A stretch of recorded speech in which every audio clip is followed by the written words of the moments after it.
Yeah, man, they took it down. We'll watch something else. uh,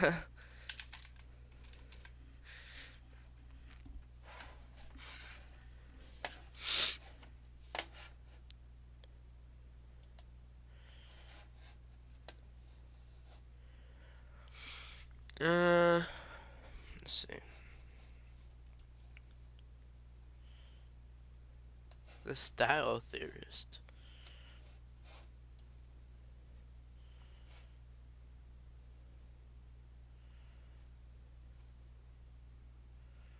Uh,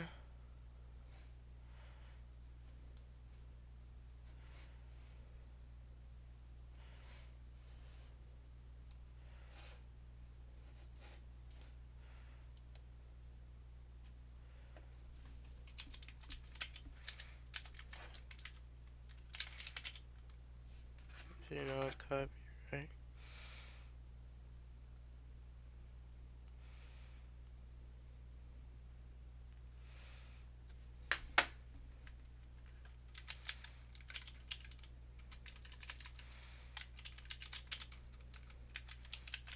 I wonder if this is available. Hey, bro, they published them themselves. Shouldn't be copyright. Probably is.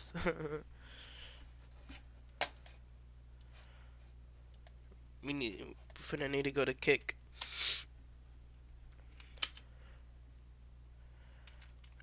Copyright.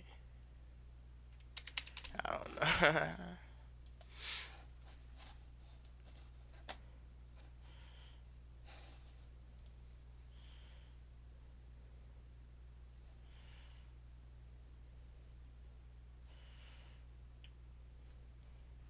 mm,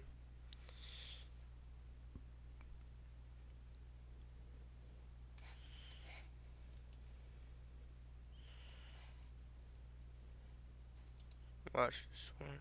You guys know how it is when you buy a new Mac. It's super fast at first, and then pretty soon after it starts to slow down. That's probably As the 2020s have progressed, delivery apps like Uber Eats, Postmates, Grubhub, and DoorDash have exploded in popularity. And if you use these apps frequently, you've probably had an experience just like me since COVID started. You're not in the mood for anything particular that night, so you scroll through restaurant after restaurant looking for something that'll catch your eye. And one restaurant finally does. But not because it's what you're in the mood for. It's because something about this restaurant feels off. The app says it's 0.1 miles away, but you don't recall ever passing this store or seeing its storefront. And the pictures on the app don't look like a local restaurant near you. They almost look like stock photos. Even the restaurant name doesn't seem like a local family restaurant. It feels like something that would be on a neon sign in a white millennials taco restaurant. Something like Taco Bout It, or Love Tacos, or You're Tacoing Me Crazy. Now, some people might already be aware, as I was, of what these restaurants are.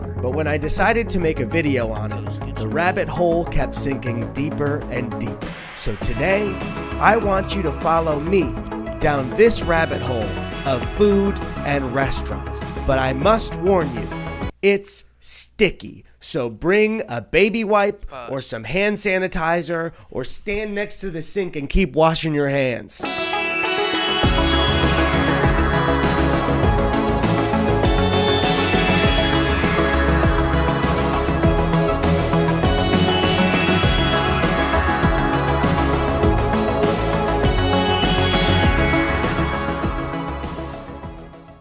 9:12 on your Monday. From Postmates to Uber Eats, even Grubhub, more people skipping eating out and bringing the restaurant experience home. But how that food is prepared is getting a big change. More competing companies are now teaming up using ghost kitchens to prepare your meals. Now, what is a ghost kitchen? Well, the definition can be a little bit broad and too general because the business model is very new and ghost kitchens come in a few different forms. But in YouTuber fashion, I have the Google definition. So apologies, I'm gonna sound for a second like a 8th grader giving a book report. The Google definition of a ghost kitchen is a business operating from low rent or non-commercial premises that prepares food ordered online for delivery delivery directly to customers, which is a true definition, but also doesn't sound like anything specific to me or give me a clear picture of what their business is. However, as I've been researching this video, I've boiled down ghost kitchens coming in mainly 3 different forms. Some take place in something called a virtual restaurant kitchen,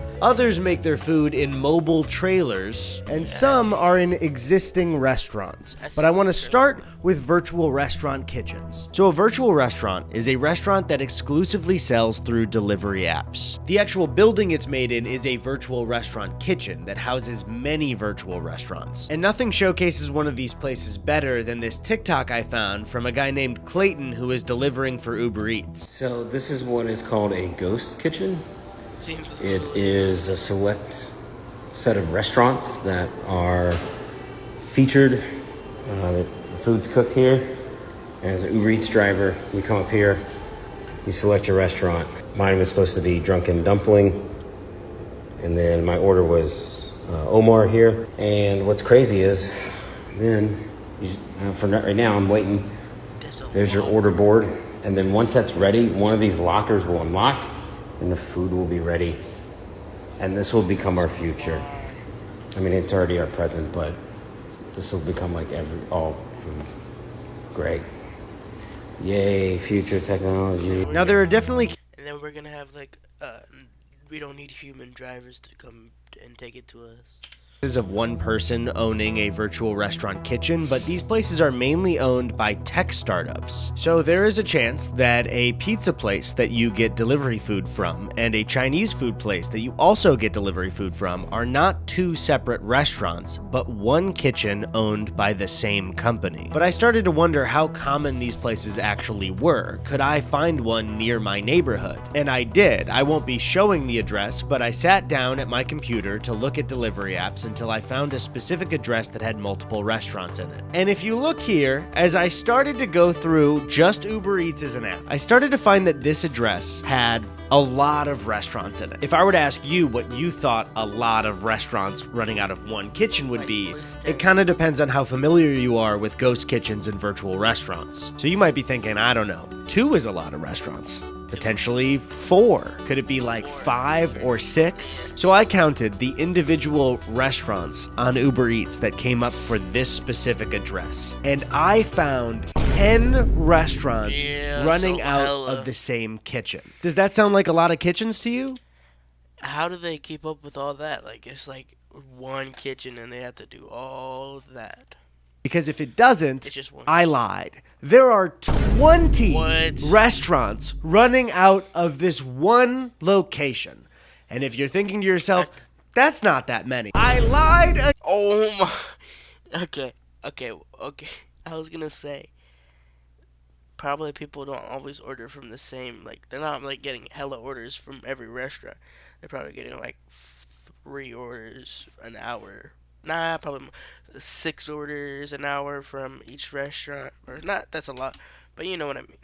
Again, there are 30 restaurants running out of this single location. Damn. And one final time, I lied again. There are how many? 44 restaurants Let me get it. You on lied Uber again. Eats that all lied share again, huh? this one address. Tell me lied. And you have Okay, food 44. places ranging in completely different cultures and food types. There's a dim sum place, there's a curry place, there's burger places, pasta places, pizza places, chicken and waffles, taco places. And this was actually discovered How by can my you have girlfriend all Chrissy. that- She all started that looking food? at individual menus in this one location and finding that some of the items looked really similar. So I picked a random item from one of the restaurants that was featured here. It's a restaurant called The Codfather, and I found a beer-battered cod sandwich for $16.95.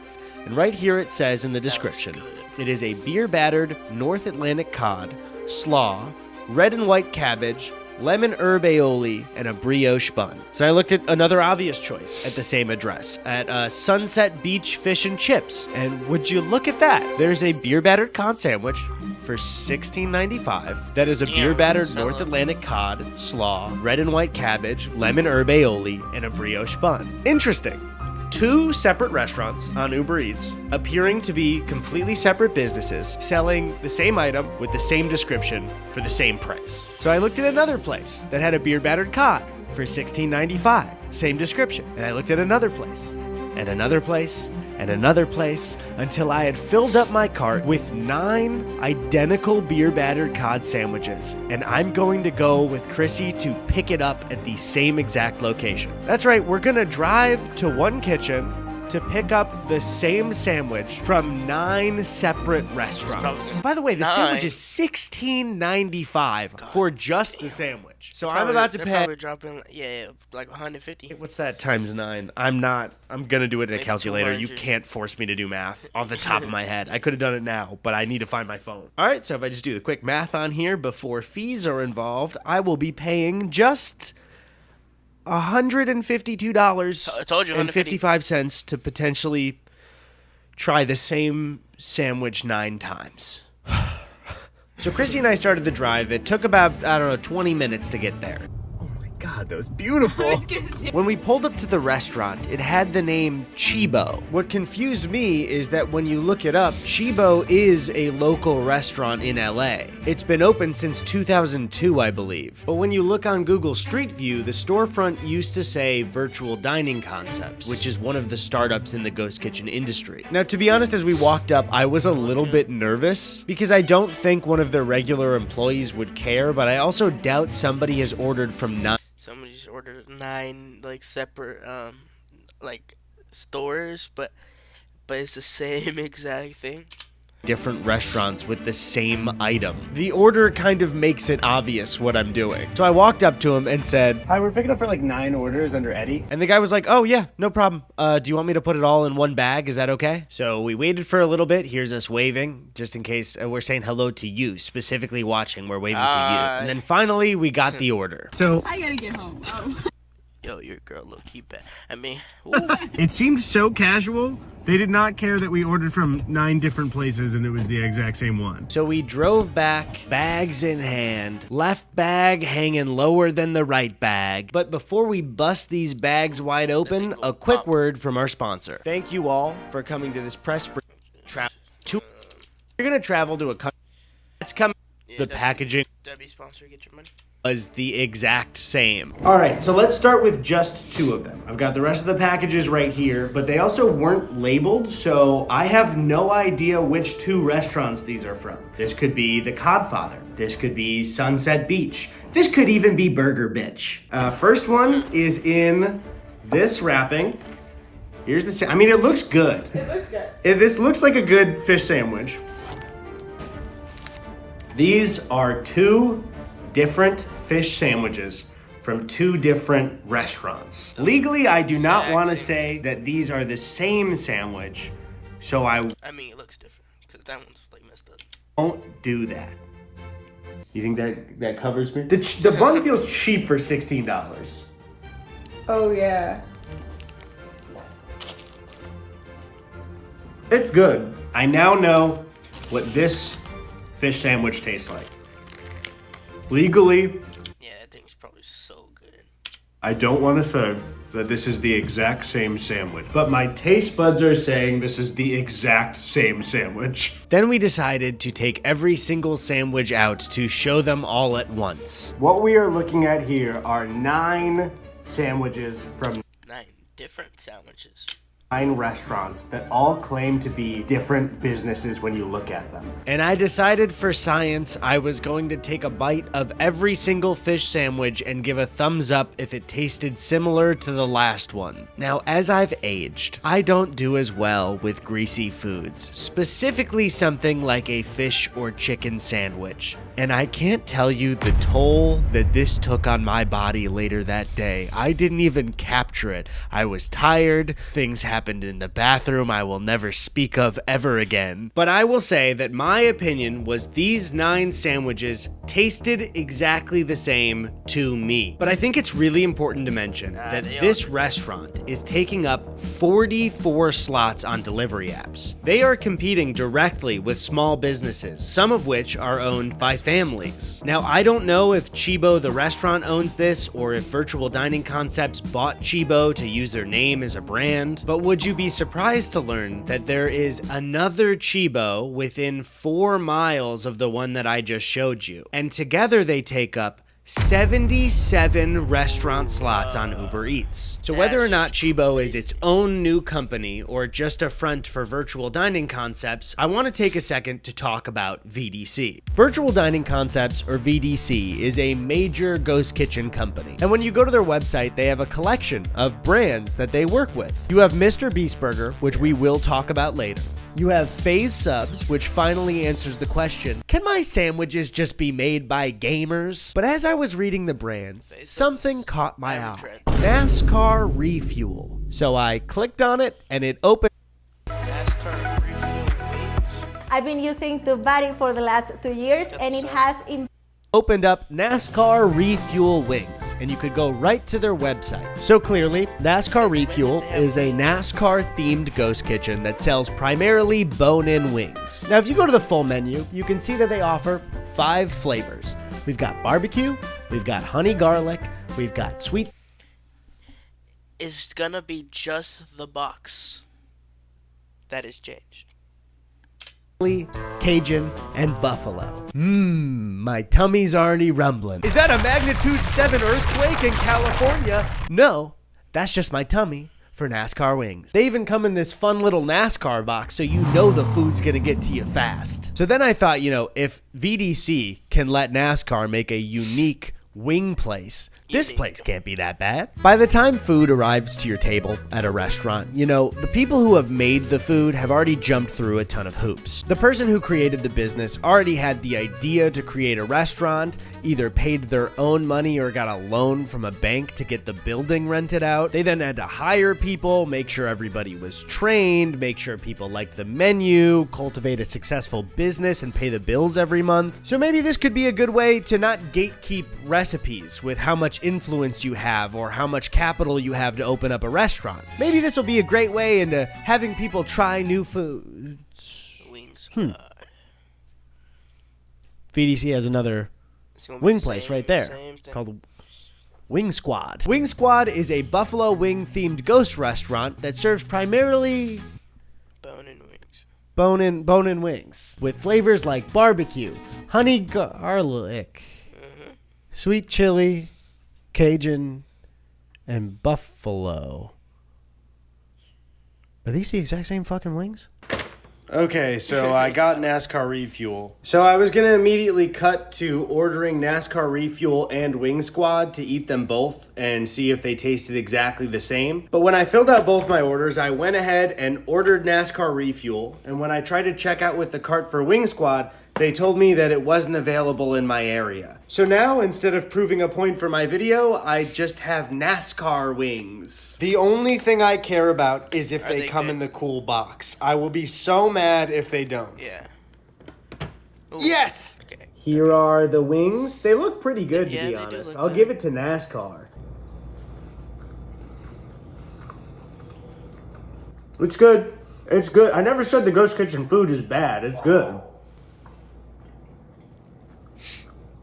It scared the neighbor's dog. But I want to get back to VDC's website because they seem to be the leading brand in working with content creators and celebrities to create ghost franchises. Hi, I'm Robert Earl, a fellow restaurateur and the founder of Virtual Dining Concepts. A ghost franchise is when one of these companies utilizes virtual restaurants and ghost kitchens around the country to instantly start up a national brand. So you pretty much snap your fingers and you have a fast food company across the whole country.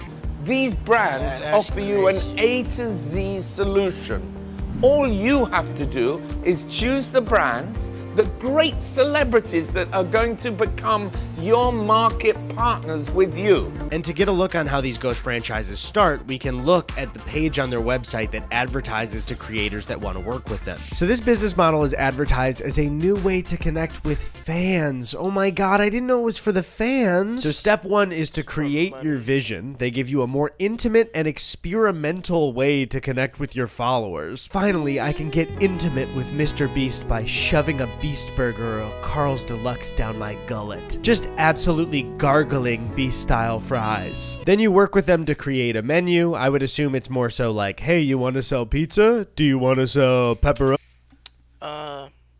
Mr. Beast Burger is not that good.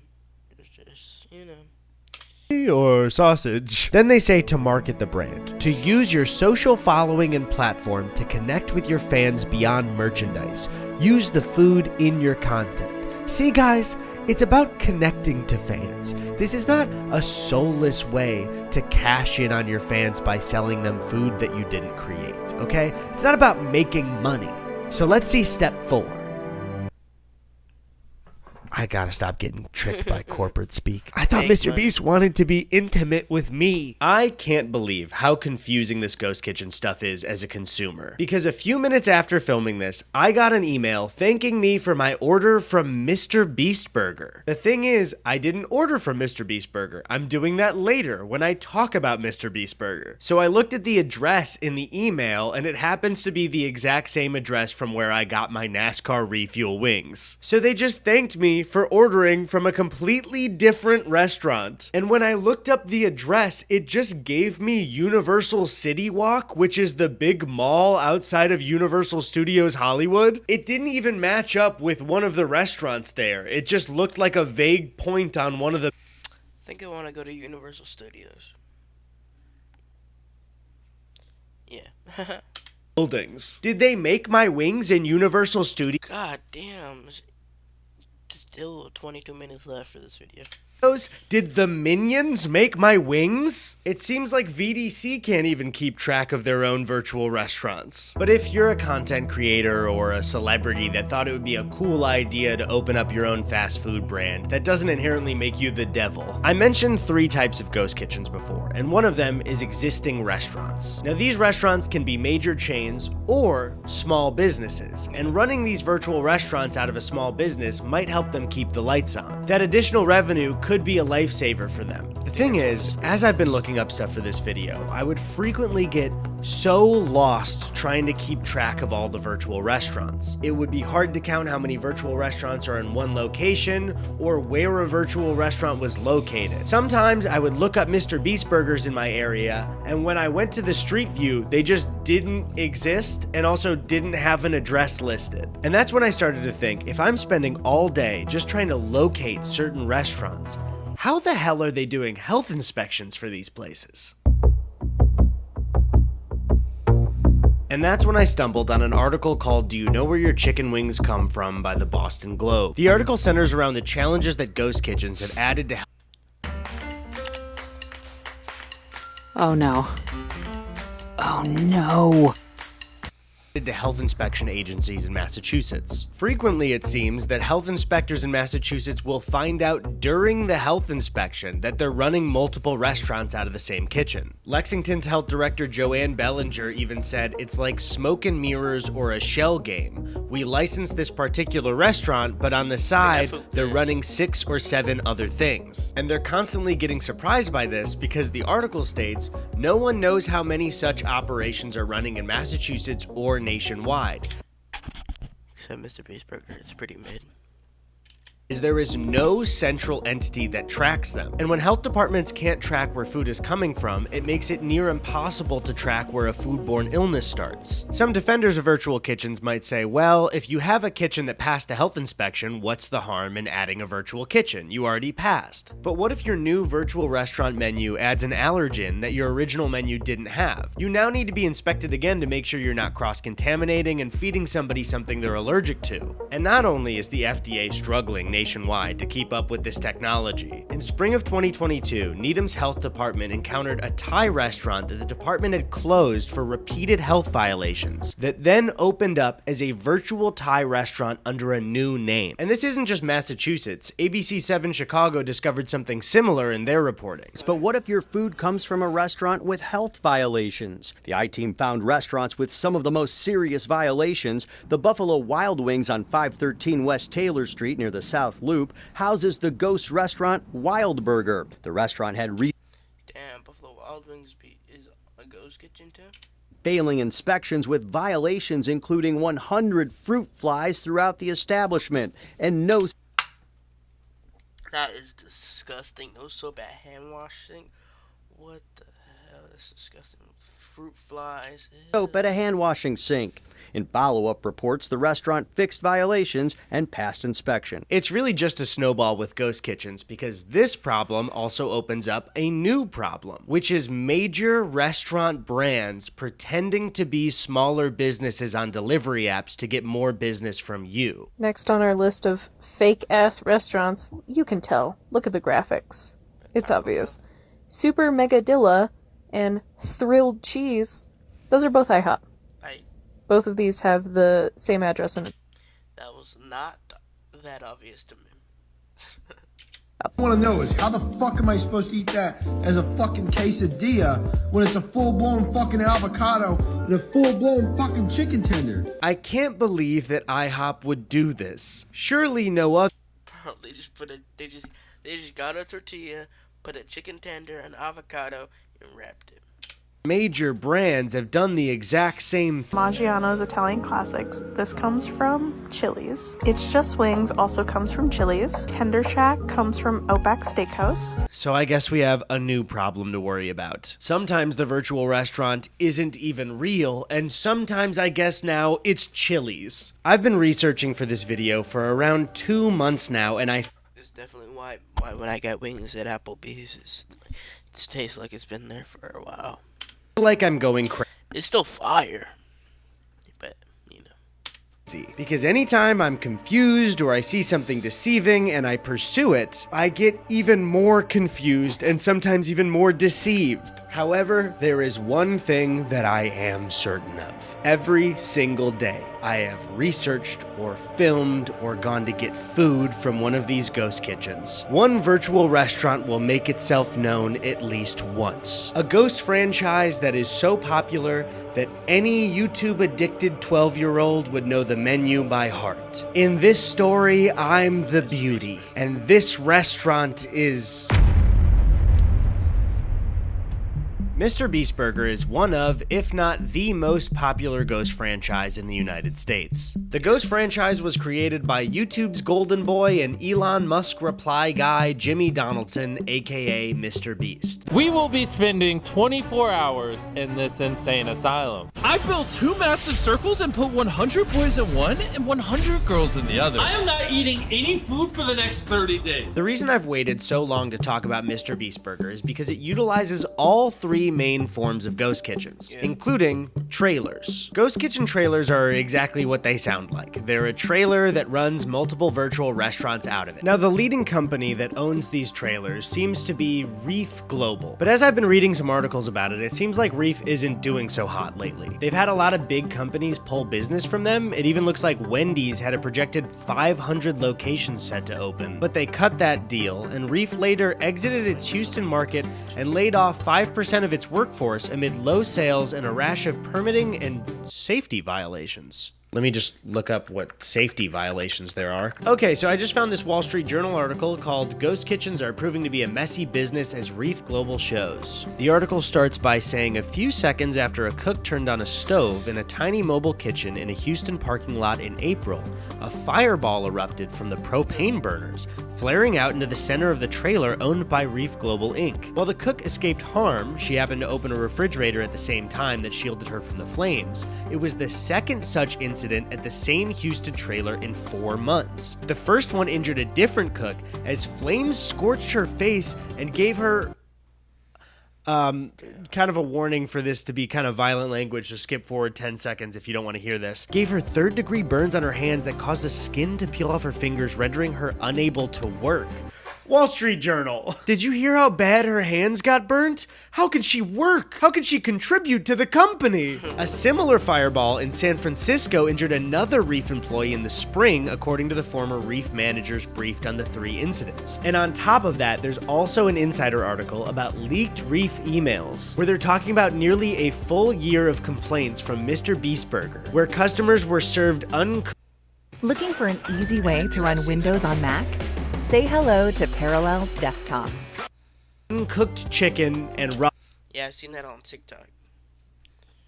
burgers. This is not directly Mr. Beast's fault, and I'm sure this happens with regular fast food franchises, but this problem is a lot more difficult to solve when you have no real locations. And up until very recently, this business was solely run out of ghost kitchens. And in interviews, Jimmy doesn't hide that fact at all. He's actually one of the only people I see being open and honest about their business and ghost kitchens. Is it cool to own a burger joint? So when I first started it, this is when COVID was at its height. So we started a virtual restaurant. A lot of restaurants were laying people off. And Beast Burger, originally why we got into it, is it was like a way for restaurants to make extra money. Yeah. So if you're a mom and pop, and you know that lockdowns, you can't even serve people in your fucking restaurant, your revenue just cut in half, you could just start serving Beast Burger, and then anytime anyone within 8 miles places an order, you fulfill it, you get to keep a majority of the revenue. Yeah. Now that's a pretty noble motivation to opening up Mr. Beast Burger, but Jimmy just doesn't talk about the fact that they do this also out of existing restaurants that are major corporations, and the fact that they ran them out of reef trailers. Anyone, anywhere can just start serving Mr. Beast Burger. You just take our training course, order our ingredients and packaging, and then turn it on all the websites. So it's the same ingredients. Mm-hmm. Oh, so it tastes the same. Mm-hmm. And I understand what Jimmy's trying to do, but you really shouldn't make it that accessible for anyone, anywhere to start serving Mr. Beast Burger to customers. Because again... Yeah, I'm gonna start serving Mr. Beast Burger to customers out of my kitchen, you know. I start thinking about the health inspection stuff. People all over the country, primarily kids, are eating this food. You need to have some kind of barrier for the quality of it. And so he's sort of transparent about the ghost kitchen stuff in interviews, but let's also look at what he actually told his fans. When the business opened in 2020, this is how it was announced to 144 million people. I opened up the world's first free restaurant. And if that wasn't enough, I also paid people to eat at my restaurant. Put it on up. Yeah! And I've never ran a restaurant before. Bye! And that was our last customer. If you like what you saw in this video, you too can eat Beast Burgers. I literally just opened 300 restaurants all across America, but we only serve people through delivery apps. Basically, open up whatever you use and search Mr. Beast Burger, and you could order anything from our amazing and delicious menu. And like I said, we have hundreds of locations all across America. Just open up your favorite delivery apps and search Mr. Beast Burgers. So while this isn't a direct lie, I would have liked him to be less vague about opening 300 locations, because this is the Mr. Beast Burger that 144 million people saw, complete with its own branding and even a drive-thru. And this is the Mr. Beast Burger that I just ordered from. The small business was connected to this building, and when I went in, they didn't even realize that an Uber Eats order for Mr. Beast Burger had come through. Obviously, it appeared as their own business. There was no Mr. Beast branding anywhere. They told me it was going to be a 20-minute wait, so I went back to the car to wait with Chrissy. Do you think if we ask them, they'll sign this? I hope. I really hope. When I finally went back in and was handed the bag, I noticed that it wasn't a Mr. Beast Burger bag. It was one of those regular thank you bags. Regardless, we headed home, bag in hand, bag hanging low. I got... It was a normal bag, but at Mr. Beast, like a brown bag, but it's Mr. Beast stickers. 4 items total and ordered it for pickup, so the whole thing ran me $36.85. They're also not in Mr. Beast packaging either. So, Mr. Beast, NASCAR Wings is blowing you out of the I also have the packaging. fucking water. Now, Beast-style fries are supposed to be seasoned, crinkle-cut fries loaded with caramelized onions, American cheese, pickles, mayo, ketchup, and mustard. What I got was seasoned crinkle-cut fries with cooked onions, American cheese, pickles, and ketchup. You can see right here, this is what they look like, and... So I flipped them back over, pretty well actually, it worked out just fine. And they were average. I do think what would make this order special is the ingredients on the fries, and I didn't get all that I ordered, but this is the best that the order's gonna get, I promise you. Now the next item on the list was supposed to be a Carl's Deluxe, which is like a patty melt grilled cheese. But when I pulled it out, I was very confused. Which, is this the Beast Burger? After looking at all of the order later, That's not even Mr. Beast burger at all. Was not a Beast-style burger. It was not a Carl's Deluxe. It was one of their Impossible Beast-style burgers. This is what the Impossible Beast-style burger is supposed to look like. And this looks like if somebody drew a burger for me. How is this real? It looks like a Krabby Patty. Now, when I opened it up, it looked really boring. This looks unbelievably boring. But surprisingly, it also tasted really boring.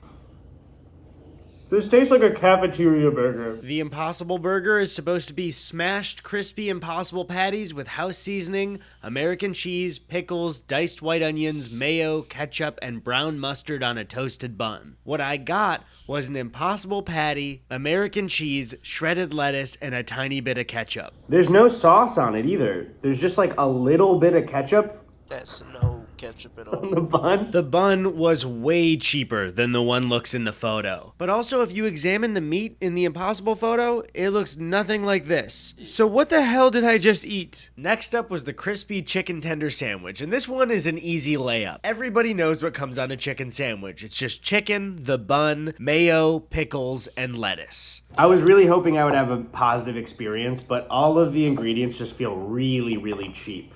Like, this doesn't look like a satisfying chicken sandwich. That is not Mr. Beast Burger. It's not. I don't know. That is vegetable. It's so dry. What I got was the chicken tender, some shredded lettuce, and a tiny bit of ketchup. Lastly, we had the main event. The very item that carries the name of this Ghost franchise. The Beast Style Burger. And man, this one kind of pissed me off because I ate That bread's way different.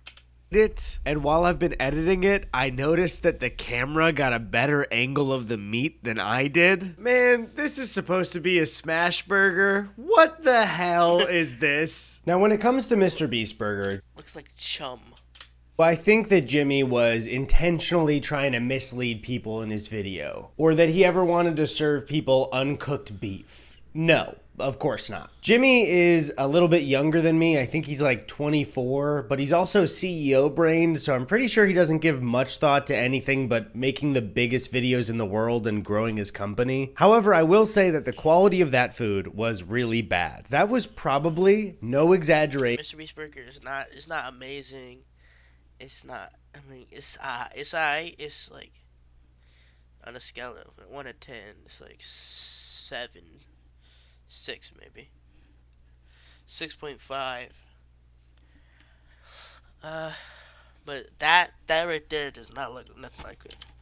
The blandest fast food I've ever had in my entire life. So I think my one piece of advice to Mr. Beast that he's not going to listen to because I have less subscribers than him is just give a little bit more thought into the businesses that you're running, because the Ghost Kitchen stuff is really like the Wild West of food. And there are a lot of really young, impressionable people watching what you do, so you just got to be a little bit careful with the businesses that you run. But that really got me thinking about the psychology of the Ghost Kitchen business. It really seems that a large form of this business is based on deception. And I started to wonder, how easy would it be to trick people into eating food that they've already had, but make them think that it's a brand new restaurant? It seems to happen every single day. We saw it with IHOP and Chili's earlier. So to test this out, I decided to pay thousands of dollars to do a real, legitimate focus group in Los Angeles. Now, to do this, I would need my own virtual restaurant with its own branding. My name is Eddie Burback, so let's go with something like Eddie's Burgers or Burback's Burgers. Eddie's Burgerback.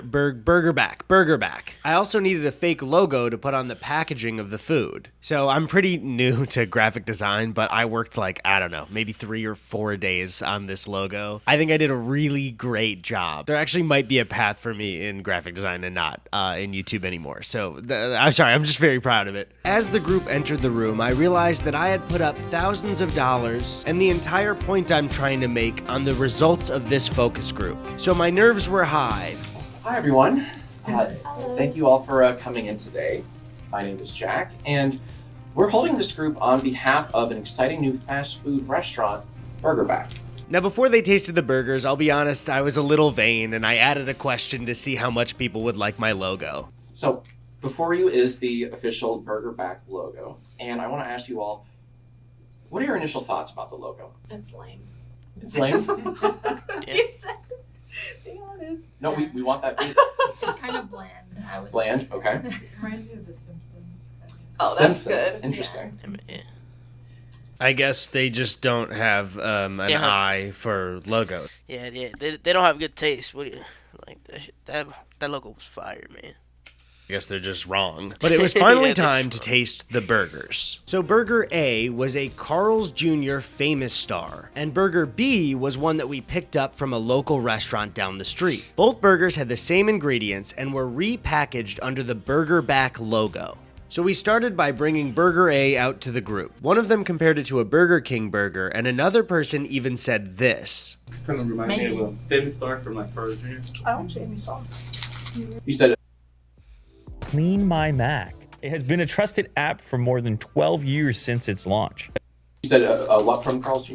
The Famous Star. Oh yeah, you're right. So he said it reminded him of a Carl's Jr. Famous Star, but he didn't say that it was a Carl's Jr. Famous Star. And then Burger B from LA Tavern was brought out to the group. It was immediately clear that they liked this burger much more than the last. I feel like with the bread on this one, it's a better bite.